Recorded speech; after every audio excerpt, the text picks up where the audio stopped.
Captain Scarlet, Thunderbirds, Terrorhawks or Space 1999 on your telly. Well, the man behind them all is here tonight. He's Gerry Anderson. Now, Gerry, here on Night Network, we've had a great reaction to showings of Captain Scarlet, and yet he's 20 years old. Does it surprise you, the lasting popularity of your work? Well, when it first started to happen, I think it did surprise me. But, you know, when I started to think about it, you say 20 years ago, well, of course, kids that watch those shows have now grown up. They're now chairman, managing directors, presenters, and of course they are bringing the shows back, which is lovely for me. Were they made as timeless pieces? No, I really wasn't as clever as that. I just happened to be, for a variety of reasons, making shows about the future.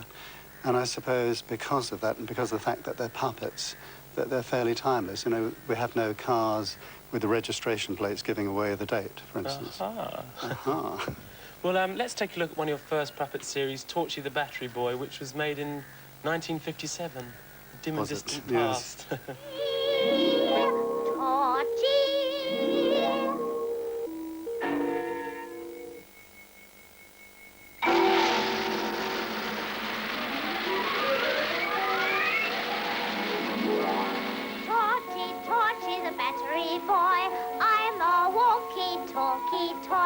Press my switch, see my bulb start to gleam. It's the most magic light you have seen. Torchy the Battery Boy. Now, Gerry, where did the origins of your fascination with space come from? Well, all that happened was I found myself making puppet films. I didn't want to particularly make puppet films, but I just landed. How come? Well, simply because I was hungry and somebody said, would you make a puppet film? And I had to say yes. And the more I made, the more people wanted. So I sort of just landed. So you landed into puppetry, but wasn't space something that came out of your childhood, like? No, nothing as romantic as that. I landed myself in puppet films. I found that these nasty little creatures couldn't do very much. I found the whole thing very frustrating, and I couldn't make them walk. And so in order to make them walk, I thought up the idea of a supercar where they could ride around and fly and do everything without actually walking and without actually having to run around. And that really led to science fiction. Well, let's move to the end of the 50s now. Technically more sophisticated and much more clearly the Anderson style. We'll have a look at Supercar. Supercar, supercar, with beauty and grace, as swift as can be. Watch it flying through the air. It travels in space or under the sea, and it can journey anywhere. Supercar, supercar. It travels on land or roams the skies, through the heavens' stormy rage.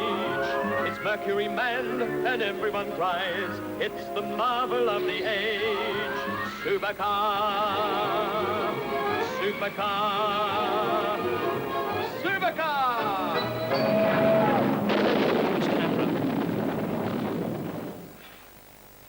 So is this where you sort of began to establish the Gerry Anderson style? Yeah, I think what happened was I desperately wanted to get out of puppet production into live-action production.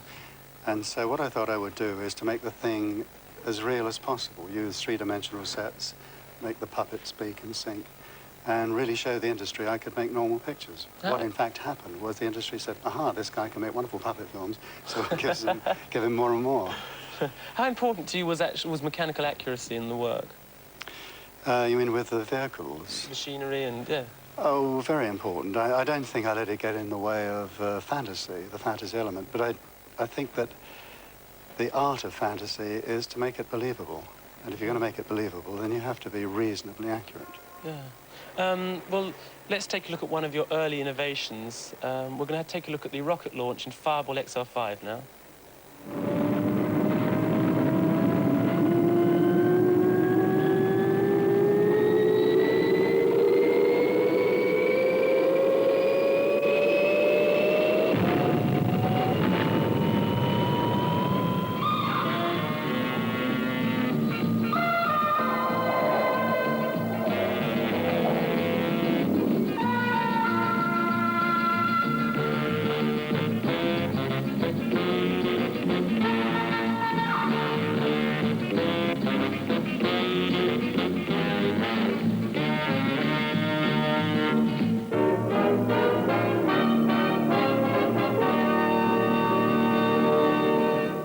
rocket launch sequence we've just seen, wasn't it actually being considered as a possible means of space launch in the 50s?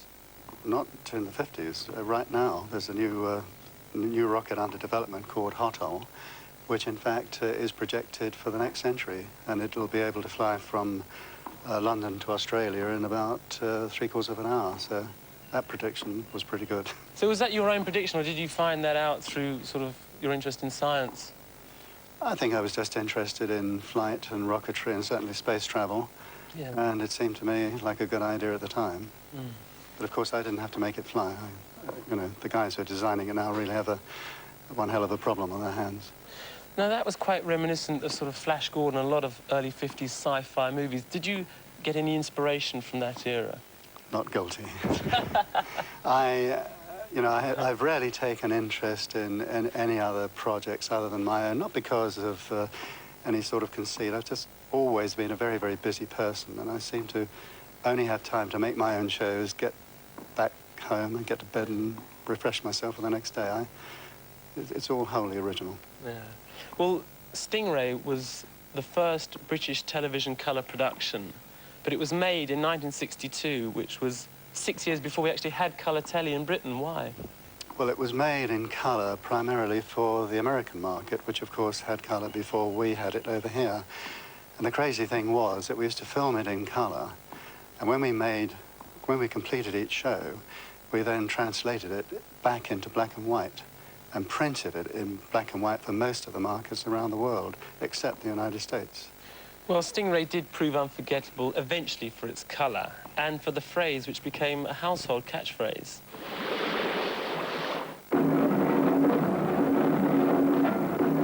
Greenville, I am calling battle station. Anything can happen in the next half hour.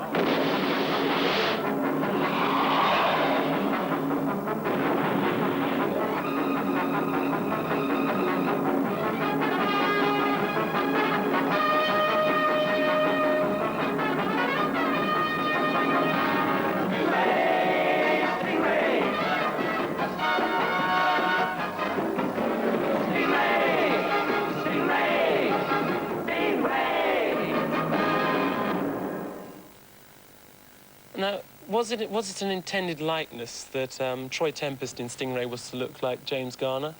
Not intended. I mean, how do you describe a face to a sculptor? You know, say good-looking, sense of humour, you know, like James Garner, for instance.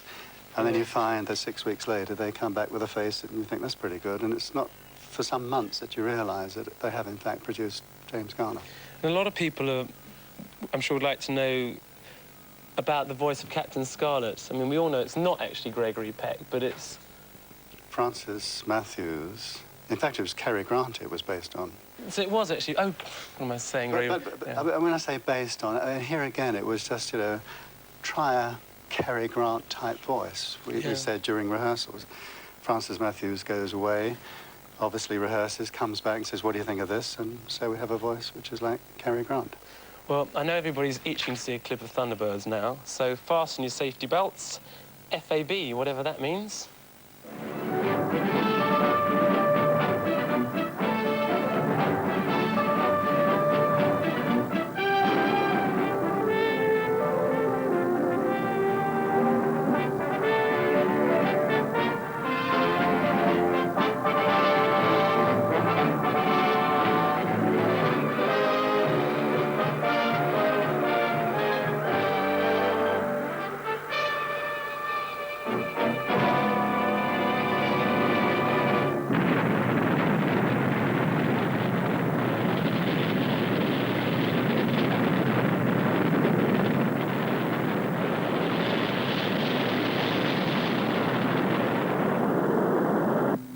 International rescue from Thunderbird 1. Changing to horizontal flight. Well, for all Gerry's fans, we've got this 7-box video collection. It's got Thunderbirds, Captain Scarlet, Terrorhawk, Space 1999. They're all there. To win this, can you please answer the following question?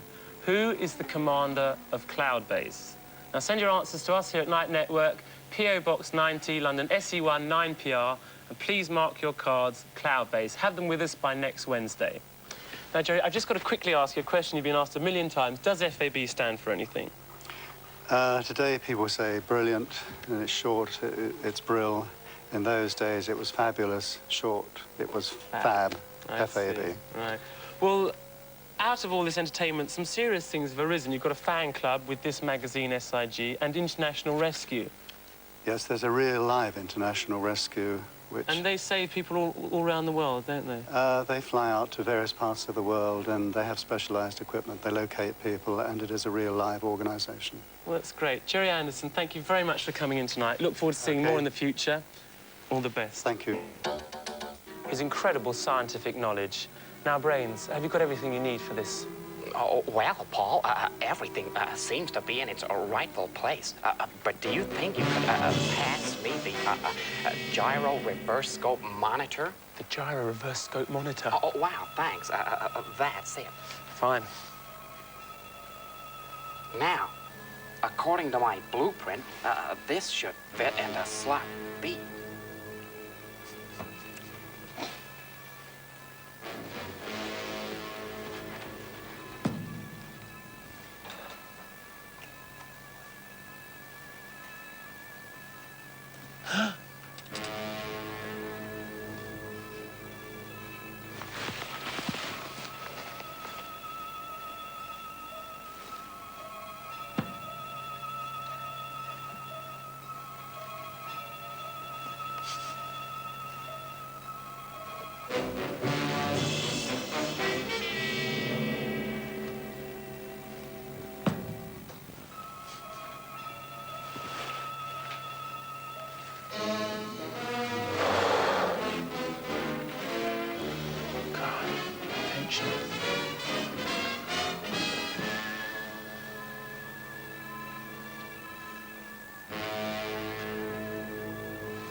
Well, and there you have it.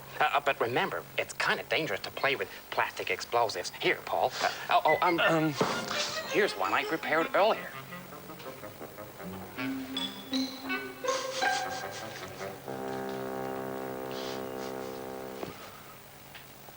Well, thanks, Gavin and Andy. More Mind Theatre project later on the show. But coming up after the break, we've got more Bunker Show and the London Fashion Week. Gerry Anderson in on the show earlier on today, or this evening. How does he see your interpretation of his work? Well, he's seen the show 3 times, and he loves it. We've got to know Gerry quite well, actually, through doing the show. And in fact, we have done some work with him as a result of that, but we're not allowed to talk about that at the moment, apparently. Top secret. Absolutely. Under wraps. Under wraps. Is this anything to do with World Organisation? Probably. Hopefully. But what's the actual performance about? Well, the show's like a typical episode of Thunderbirds and Captain Scarlet kind of moulded together. It's like the world president precariously balanced on the edge of oblivion, and will Thunderbirds rescue him in time, or do they? You know, one of those cliffhangers. And how are you selective about what material from the Gerry Anderson file that you'd use? Well, I mean, I preferred Captain Scarlet, and we both liked Thunderbirds. So it was Thunderbirds being the most well-known one, we sort of picked on that as the most obvious choice to appeal to everybody's public consciousness, if you like. And then Captain Scarlet was the hero that came in to see Lady Penelope at some point during the show. Yeah. How did you work about sort of improving the characterisation of them into sort of mime? Well, we spent a lot of time looking at videos and watching original episodes to get the kind of flavour. We use the original music that accompanied many episodes, and we recreate. I mean, like I do the walk, for example. You know, so you actually get the puppet moving, and the eyes. Do the lean. No strings, no strings. Well, apparently, when they did that in the original series, the reason why you have that little lean there is because they had to hold the legs of the puppet still to get the tension. That's so right. Somebody actually doing that. Yeah, so again, and then they're held. So that's on the original. So that's what we mirror. And also the eyes. You know, the eyes always. They never stopped halfway, they always went all the way. The heads are never still, they're always sort of, no matter what they're doing, they're always kind of moving around like that, And they always get left behind, when the body turns and the head is left here, and then the head goes... It catches it up later on, But, I mean, we have all the voice, all the things you would expect to see Give some voices, let's listen. Well, Lady Penelope's on it, sort of, international rescue, Lady Penelope speaking. And she talks to Parker, so of course you have, Parker, yes, good lady. It's practically all he says, poor guy never gets any starring role apart from yes, good lady. But, and Jeff Tracy, the dad, My boy, it's Jeff here. We got a hot one for you. Okay, Dad. They're all there, but, you have to find out what happens in the show. That's right. But Thunderbirds isn't all you do. I mean, what other sort of things do you get up to? Well, as my theatre project, we tour another show called The Six-Sided Man, which is inspired by Luke Reinhardt's cult novel The Dice Man. And that's really a play that we've written that uses mime, as opposed to Thunderbirds that uses a lot of mime to tell the story. And we work and do all kinds of workshops, residencies in mime and acting. We tour around the country quite a lot. We spend most of our time on tour going to art centres and theatres, performing either this one or The Six-Sided Man. And so we're actually going to be able to see Gavin and Andy do their full performance in London quite soon. The Thunderbirds The FAB. Thunderbirds one, that's right, yeah. That's at the Bloomsbury in Euston, which is on the 27th to 31st of this month. Plug. But it is one of the last opportunities that I think you'll have to see it. Right. Well, listen, Gavin and Andy, thanks very much for coming in tonight. It's been great.